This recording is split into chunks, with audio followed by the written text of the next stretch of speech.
Defamation, जैसे हिंदी में हम बोलते हैं मानहानि।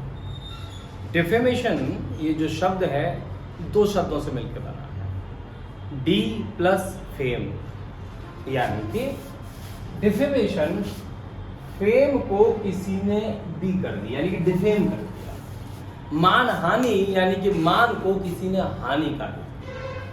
तो ये मानहानि संबंधी जो विधि है आईपीसी में पहले थी 499 में आईपीसी में, और वर्तमान में जो भारतीय न्याय संहिता है उसकी धारा 356 में सेक्शन है। जो मानहानि संबंधी विधि है यह संविधान ने जो प्रत्येक व्यक्ति को अधिकार दिया है right to speech and expression का, प्रत्येक व्यक्ति को right to speech and expression का जो मूल अधिकार है, फंडामेंटल राइट है, वो संविधान के अनुच्छेद 19 के फर्स्ट के ए में दिया है।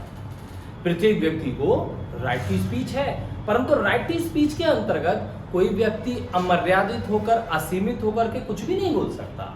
अतः डिफेमेशन संबंधी लॉ उस वाक और अभिव्यक्ति की स्वतंत्रता को सीमित करता है, मर्यादित करता है और ज्यादा संतुलित करता है, और व्यक्ति को एक सीमा आरोपित करता है कि आप इस सीमा को क्रॉस नहीं करोगे।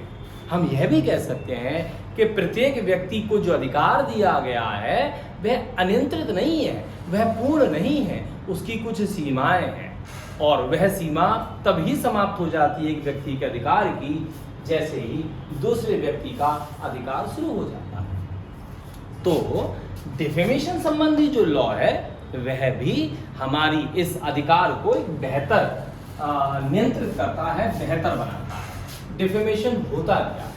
डिफेमेशन में भी हम दो चीजों पर ध्यान देंगे कि मेंस क्या है और एक्टस रियस क्या है। पहले वाले इस चीज में जो उसने काम किया यानी कि एक्टस रियस है, ये एक्ट है, और दूसरे वाले में जो उसने एक्ट किया उसका मेंस रिया ये है। क्या एक्ट किया है इस वाले में? उसने इसने इंपुटेशन लांछन लगाया है, लांछन लगाया है या लांछन प्रकाशित किया है। तो अब ये लांछन लगाना या प्रकाशित करना कई माध्यमों से हो सकता है, जैसे शब्द द्वारा, संकेत द्वारा या दृश्य रूपेण द्वारा। अब ये जो लांछन लगाया है या प्रकाशित किया है किस आशय से लगाया है, वो ये मेंस रिया में दर्शित होता है। तो एक बार हम डेफिनेशन को देखते हैं, क्या लिखा है कि जब कोई व्यक्ति whoever by word sign of visible representation, जब कोई व्यक्ति शब्द द्वारा, संकेत द्वारा या दृश्य रूपेण द्वारा कोई लांछन किसी व्यक्ति के संबंध में लगाता है या प्रकाशित करता है। When one person makes or publishes an imputation concerning any person, और जो लगा रहा है by word sign of visible representation के माध्यम से लगा रहा है। अब किस आशय से लगा रहा है? तो मेंस रिया जो दर्शित होता है वो ये है कि intending to harm the reputation of such person, लांछन को लगाए जाने का जो उद्देश्य है उस व्यक्ति की ख्याति को क्या करना है? हार्म करना है। उसका आशय है कि रेपुटेशन को हार्म करना, या फिर वह जानता है इस लांछन के लगाए जाने से वह जानता है या विश्वास का कारण रखता है कि ऐसे लांछन से उस व्यक्ति की रेपुटेशन हार्म होगी। तो हम कहते हैं कि एक व्यक्ति ने दूसरे व्यक्ति को डिफेम किया, उसकी ख्याति को हानि की। एक बार फिर, जब कोई व्यक्ति शब्दों द्वारा, संकेतों द्वारा, दृश्य रूपेणों द्वारा किसी दूसरे व्यक्ति पर कोई लांछन लगाता है या प्रकाशित करता है इस आशय से कि उसकी रेपुटेशन हार्म हो, या फिर वह जानता है, विश्वास का कारण रखता है कि दूसरे व्यक्ति की रेपुटेशन इस लांछन के लगाए जाने से क्षति होगी, हार्म होगा, तो हम बोलते हैं कि एक व्यक्ति ने दूसरे व्यक्ति की रेपुटेशन को हानिकारक की। ये जो रेपुटेशन संबंधी लॉ है, जैसे कि आपने समझा था कि जब हमने इंजरी पढ़ा था सेक्शन 2 के 14 में, तो 4 प्रकार की क्षति हो सकती है, बॉडी, माइंड, रेपुटेशन, प्रॉपर्टी। और यदि किसी व्यक्ति के बारे में बोल दिया जाए कि ये तो लटेरा है, ये तो चोर है, ये तो हरिश्चंद्र है, ये तो सती सावित्री है, यानी इस प्रकार से किसी व्यक्ति की